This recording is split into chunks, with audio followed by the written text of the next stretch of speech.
Selamat malam, perkenalkan saya Betania Yunanda Sidahurup dengan NIM F1C1211051. Pada video ini akan membahas mengenai percobaan praktikum kimia fisika yang berjudul panas netralisasi dan energi Kishi. Singkatnya, panas netralisasi itu adalah perubahan entalpi jika 1 gram ekuivalen asam itu dinetralisis dengan 1 gram ekuivalen basa. Dan energi Kishi adalah perubahan energi jika 1 mol kristal ion terionisasi menjadi ion-ion dalam bentuk gas. Nah, pada percobaan ini itu dilakukan 3 percobaan. Yang pertama yaitu perubahan entalpi pengenceran HCl.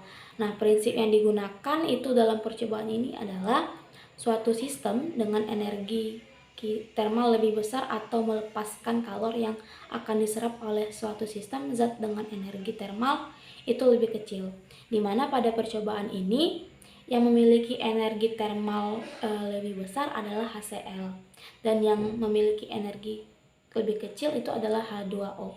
Selain itu digunakan juga kalorimeter untuk menentukan nilai kalor berdasarkan perubahan suhu dengan teknik yang digunakan adalah kalorimeter.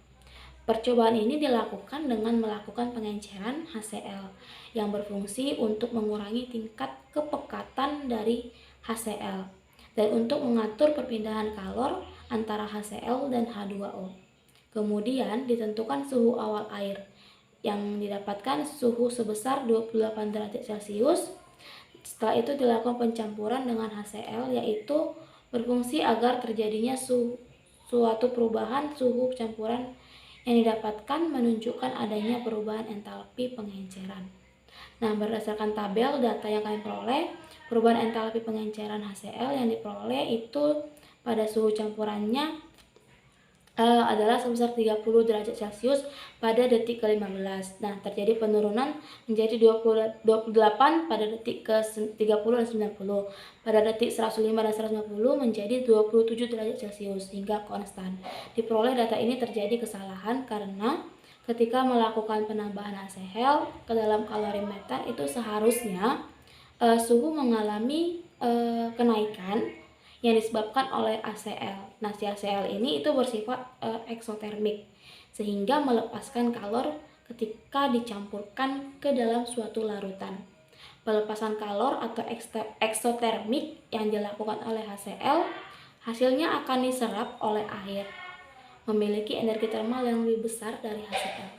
Suhu konstan tersebut yang diperoleh membuktikan bahwa kalorimeter yang digunakan dapat berfungsi dengan baik, yaitu menjaga dan mempertahankan suhu dan tidak dipengaruhi oleh lingkungan.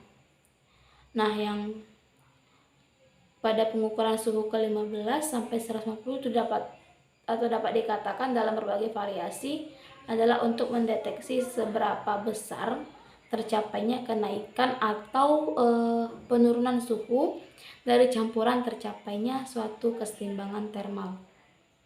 Nah, yang kedua itu ada perubahan entalpi netralisasi atau delta Hn. Percobaan ini bertujuan untuk menentukan perubahan entalpi netralisasi suhu campuran dari asam kuat dan basa kuat atau campuran dari HCl dan NaOH. Jika larutan asam dan basa direaksikan, maka akan dihasilkan garam dan air. Ketika HCl dicampurkan dengan NaOH, maka ion H+ dari HCl akan bereaksi dengan ion OH- dari NaOH membentuk H2O yang mana reaksi ini dinamakan reaksi netralisasi. Dan ketika ion Cl- dari HCl bereaksi dengan ion Na+ dan NaOH, maka akan membentuk garam NaCl.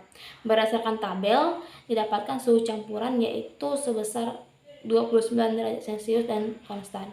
Suhu tersebut menandakan bahwa kalorimeter dapat menjaga dan mempertahankan suhu sehingga tidak terjadi kenaikan ataupun penurunan suhu campuran.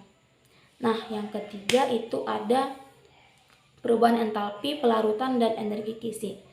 Percobaan ini menggunakan sampel berupa MgCl2 dengan massa yang berbeda-beda dengan tujuan untuk mengetahui pengaruh jumlah penambahan zat terlarut dalam besar entalpi pelarutan senyawa. Entalpi penelarutan merupakan jumlah kalor yang diperlukan atau dibebaskan untuk melarutkan satu mol zat pada keadaan standar. Nah, menurut literatur, semakin banyak zat yang terlarut yang ditambahkan ke dalam pelarut dalam standar, maka akan semakin kecil pula entalpi pelarutan yang dihasilkan, karena nilai mol yang dihasilkan akan semakin kecil seiring dengan penambahan zat terlarut, jadi membutuhkan kalor yang lebih sedikit untuk melarutkan satu mol zat terlarut. Nah, demikian pembahasan dari saya. Selamat malam, sekian dan terima kasih.